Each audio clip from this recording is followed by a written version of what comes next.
root locus is a symmetrical diagram with respect to real axis. Okay.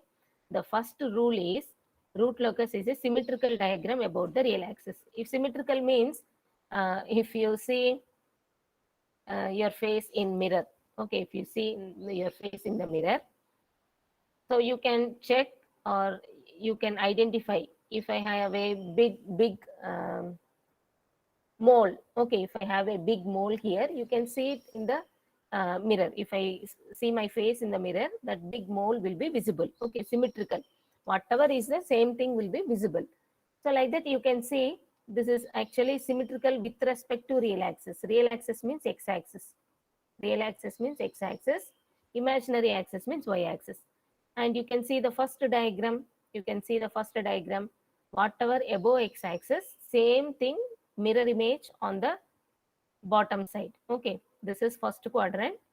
This is fourth quadrant. So first quadrant, whatever is there, this is the mirror image. Mirror image of first quadrant will come in the fourth quadrant. Okay, with respect to x-axis, mirror image with respect to x-axis. If it is mirror image with respect to y-axis, it will come in the second quadrant. But we are particular, root locus is always symmetrical with respect to x-axis. You can see the second diagram. You can see the second diagram. This is second quadrant. This is third quadrant. Mirror image with respect to x-axis means whatever in the second quadrant, it will come as it is in the third quadrant. Again, this is another model graph, first quadrant and fourth quadrant mirror image. This is second quadrant and third quadrant mirror image. This is first quadrant and fourth quadrant mirror image with respect to x-axis. Okay, this is the real axis. X-axis is real axis. This is the first rule. Root locus should be a symmetrical diagram with respect to real axis. Once we draw the full diagram, it should follow this rule. Okay, only then our root locus diagram is correct. Now coming to the second one, how many branches in root locus? How many branches in root locus? For example, we are having g of s equal to k into s plus 2 divided by s plus 1 into s plus 4. Numerator will give zeros and denominator will give poles. Numerator will give zeros, denominator will give poles. So zeros, let us take a representation z. Poles, we will take a representation p. Now we have to check which is higher value, whether p is greater than z or p is less than z or p is equal to z. Here, according to our given example, we have 1, 0, z value equal to 1, numerator equated to 0, z equal to minus 2 will come. Only 1, 0 exists in the given example. Okay, open loop transfer function.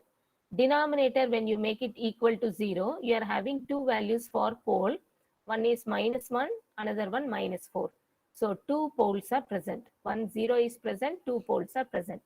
So p value is 2, z value is 1. We are concluding p is greater than z.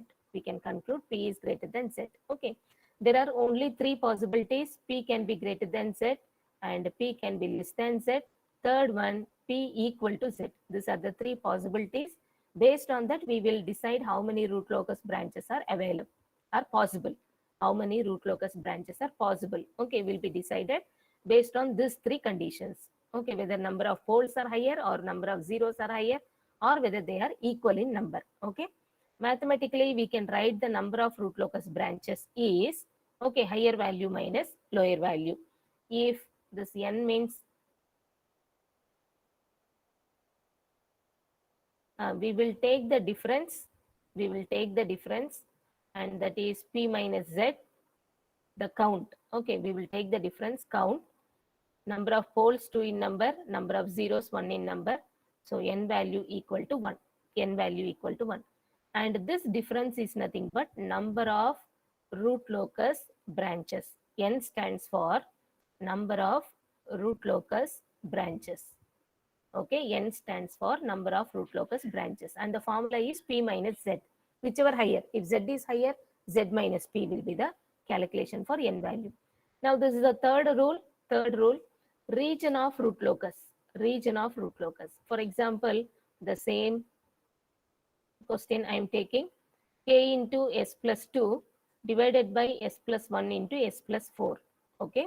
Numerator, I am getting 0 value minus 2. Denominator, I am getting pole value minus 1 comma minus 4. And I have to draw a root locus diagram for this, x-axis, y-axis, and minus 2 will come somewhere here. This is minus 1, minus 2, minus 3, minus 4. 0 should be represented with circle. 0 should be represented with circle. There is a circle on negative x-axis. Pole should be represented with cross mark. So minus 1, minus 4, two poles are present. This is nothing but pole 0 diagram. This is nothing but pole 0 diagram. In the third step, okay, rule number 3, or in the third step, I have to draw the pole 0 diagram. Then I have to decide branch of root locus, okay, part of real axis or segment of real axis becoming branch of root locus. If you see, the condition is this is odd number, number of poles plus zeros on its right should be odd number. Okay, if I take this part of real axis, you can see here I am taking this part of real axis. On the right of this, odd number of poles plus zeros are present. Okay, odd number p plus z, number of poles plus number of zeros should be odd in number. Only one pole is there, it is odd in number. If I take minus 4 up to minus infinite, if I take, these are root locus branches, green color, whatever I am drawing now. Okay, these are root locus branches. You can see up to minus infinite, this will be proceeded. And on its right, number of poles plus zeros. Okay, number of poles plus zeros. So this is one pole, this is 1 0, this is one pole. Total count is odd in number. Total count is odd in number. So what we have to do, entire real axis, you take segments having odd number of poles plus zeros on its right. Okay, which are the segments on its right, odd number of poles plus zeros are present. So that will become branch of root locus. So this is one branch of root locus. This is one root locus branch. Okay, and root locus branch will always start from open loop poles and end at open loop zeros. So you have to give arrow marks, starting point to ending point. You have to give some arrow marks. You can see this root locus branch from pole to 0. I will give arrow mark here. This root locus branch, it will travel like this. Arrow mark is given. Okay. At the beginning point, k value is 0. Open loop gain k value 0. At the ending point, k value infinite. And beginning point, k value 0. Ending point, k value infinite. Okay. If you take the region between minus 2 and minus 4, real axis segment.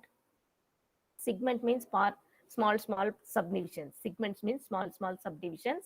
If you take the region between minus 2 to minus 4, if you take the region between minus 2 to minus 4, on its right you are having even number of poles plus 0. One pole, 1 0 is there. If you count them, it is even number of poles plus 0. So this will not be branch of root locus. Between minus 2 to minus 4, that is not branch of root locus. Similarly, on the right side to minus 1, up to positive infinite. On the right side to minus 1 up to positive infinite, that entire portion, that entire segment, on its right poles plus 0, no poles and zeros. Okay, 0 count. Poles plus zeros, 0 count. So it is not odd in number. So we will not draw the root locus branch to the right of minus 1 up to positive infinite. Okay. So I will revise, or I will just once again discuss what all I have done in this single slide. You just check the single slide. So first rule and second rule already we have seen. First rule is root locus should be a symmetrical one with respect to x-axis or real axis.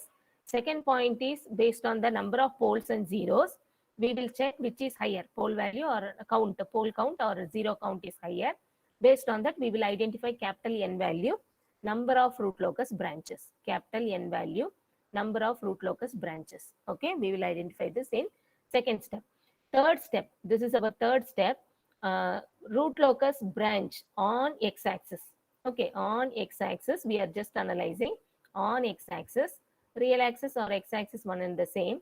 Any root locus branch is present or not. Any root locus branch is present or not.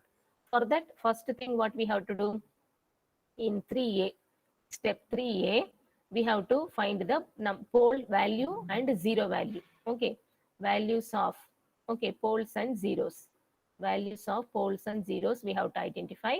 Then we have to make the pole zero diagram. Step 3b, it is pole zero diagram. Next, step 3c. Step 3c, root locus branches we have to draw. Root locus branches we have to draw. First pole zero plot we will do. Then check how many segments are there, where all the segments present. To its right, odd number of poles plus zero should be available. So we have to identify those segments on real axis. Then we will make it dark. We will make it dark. Okay, light color, x-axis, y-axis, we have to draw right color. Very light line. Okay, this is x-axis or real axis. This is y-axis or imaginary axis. That axis we have to draw light. After making pole zero diagram, we have to make the segment thick. We have to make the segment thick, and we will understand that is the root locus branch. Root locus branch will always start from k equal to 0 to k equal to infinite, and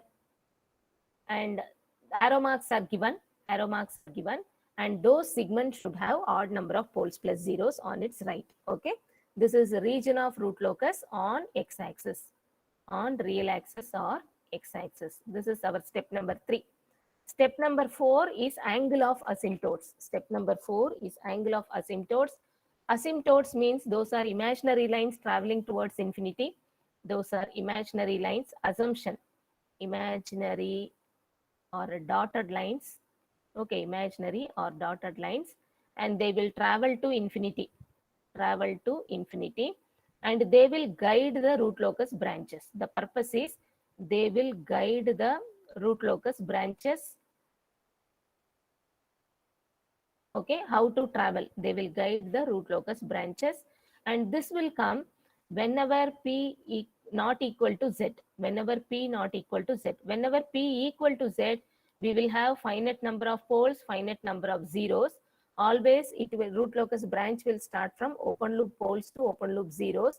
So that will get closed. No need of asymptotes. Okay, here, no need of asymptotes. No need of asymptotes.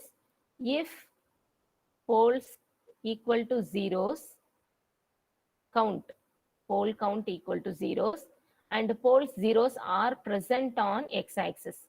They are present on x-axis. Only in this particular case, we will not have any asymptotes. Okay, but maximum, this will not come. Maximum cases, we will not face this one.